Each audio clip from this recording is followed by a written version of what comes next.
तो फ्रेंड्स होली आ रहल बा। तो होली में हमनी के तरह तरह के मिठाई घर पे बनावेली। तो आप सूजी और ब्रेड के गुलाब जामुन तो बहुत बार बना के खैले हो, पर आज हम आपके सिर्फ 2 पैकेट पार्ले जी बिस्किट से 1 किलो गुलाब जामुन बनवले के तरीका बताए। तो फ्रेंड्स बहुत ही डिफरेंट और यूनिक रेसिपी बात है, आप वीडियो के बिल्कुल भी स्किप न करब। तो देर कोने बात के चलिए के बनावल स्टार्ट कइल जा।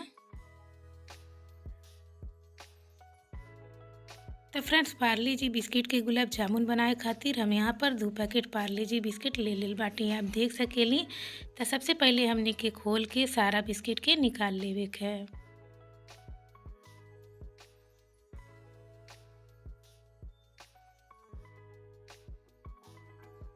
तो ये देखी सारा बिस्किट के हम निकाल लेल बाटी फ्रेंड्स। तो अब हमने के छोटा छोटा टुकड़ा में तोड़ देवे के है। छोटा टुकड़ा कैले से एक ग्राइंड कैले में एकदम इजली हो जाई। तब हमने के ग्राइंडर जार में के डाल देवे के है और एकदम फाइन पाउडर एकर बना के तैयार कर लेवे के है। तो फ्रेंड्स ये देखी हम एकर पाउडर बना के तैयार कर लेल बाटी। तो थोड़ा थोड़ा हम 2 बेर के ग्राइंड कैली हैं। तो बिल्कुल भी एमन छोटा छोटा टुकड़ा नहीं रहे चाहिए, अगर रह भी गई बा तभी कोनो दिक्कत नहीं बा।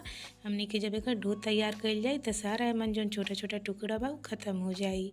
तो अब हमनी के गुलाब जामुन के चाशनी बनाए के एकरे खातिर हम यहाँ पर एक पतीला ले ले बाटी। एमन हमनी के 1 कटोरी चीनी डाल देवे के है और फ्रेंड्स यही कटोरी से हमनी के 1.5 कटोरी पानी भी डाल देवे के। तो आप मेजरमेंट के खास ख्याल रखब, नहीं तो आपके चाशनी जौन बा गाढ़ा बन जाई या फिर बहुत ज़्यादा पतला बन जाई। पानी डालने के बाद फ्रेंड्स हमनी के एमन 2 से 3 इलायची कूट के डाल देवे का। अगर आपके पास इलायची पाउडर बा तो आप ओके भी डाल सकेली। और फ्रेंड्स अगर आपके पास घड़ी के बुरादा बा तो ओके भी आप जरूर डाला, बहुत ही अच्छा टेस्ट आवेला। गैस के फ्लेम हमनी के मीडियम ही रखे के फ्रेंड्स और चीनी के चला के हमनी के थोड़ा सा मिक्स कर देवे है। तो आप ये तरीका से ज़रूर मिक्स कर देम, नहीं तो नीचे से चीनी पकड़े लगी तो हमनी के चाशनी जौन बा वो ब्राउन कलर के हो जाई, तो दिखने में बिल्कुल भी अच्छा नहीं लगी। एक उबाल आवे तक हमनी के पका लेवे का। तो आप देख सकेली हमनी के चाशनी पक चुकल बा। अब एक ढक के साइड में रख देवे का और फटाफट से हमनी के अपन पार्ले जी बिस्किट के डो बना के तैयार कर लेवल जाई। तो पार्ले जी वाले पाउडर में हमनी के 2 चम्मच सूजी डाल देवे का है। 2 चम्मच से ज़्यादा आप सूजी के न ऐड करब।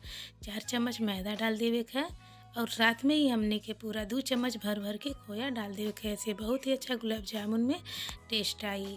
और अब हम यहाँ पर ले ले आटी बेकिंग पाउडर। तो बेकिंग पाउडर हमने के बिल्कुल 1 चुटकी एमन डाल देवे के। ऐसे हमने के गुलाब जामुन जौन बा वो बढ़िया से फूली।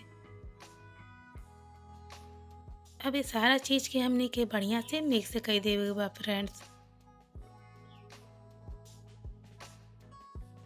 सारा चीज़ के बढ़िया से हम मिक्स कर लेल बाटी। तब हमने के मन थोड़ा थोड़ा दूध डाल के एकर सॉफ्ट डो तैयार कर लेवे के है।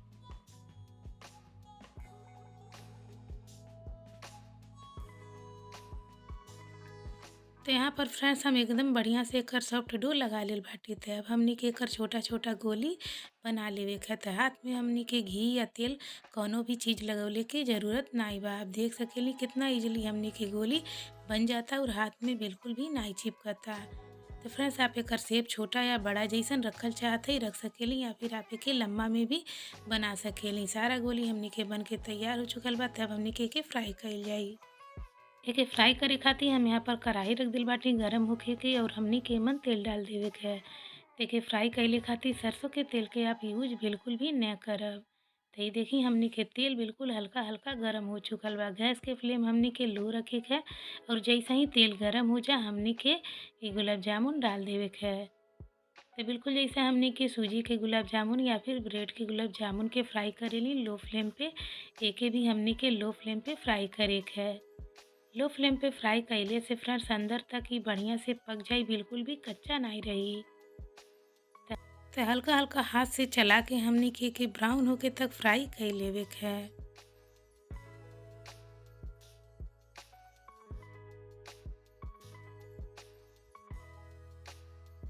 तो फ्रेंड्स ये देखिए हमनी के गुलाब जामुन बा ब्राउन कलर के हो चुकल बा। के फ्राई कैले में 5 से 6 मिनट के समय लग गईल। तो अब हमनी के निकाल लेवे के है। बाकी के गुलाब जामुन भी हमनी के सेम प्रोसेस से फ्राई कर लेवे के है। तो ये देखिए हमनी के बाकी के बचल गुलाब जामुन भी फ्राई हो चुकल बा। अब हमनी के चाशनी में डाले के हवे। तो फ्रेंड्स आप देख सकेली यहाँ पर हम पहले के गुलाब जामुन भी एमन डाल दिल रही और अब की भी एमन डाल देते हैं। तो हमनी के चाशनी जौन बा बिल्कुल ठंडा रहे के चाहिए, तब हमनी के गुलाब जामुन के डाले के है। तो एक चीज़ हमनी के ठंडा रहे के चाहिए। तो चाशनी के आप ठंडा कई के ही एके डालब। गरम गरम चाशनी में गुलाब जामुन फ्राई कई के डालब तो सारा गुलाब जामुन फट जाई। तो चाशनी ठंडा कई के ही गुलाब जामुन एमन डालब। अब एके हमनी के ढक के साइड में आधा घंटा खातिर रख देवे के, ताकि चाशनी बढ़िया से गुलाब जामुन में भीन जाए।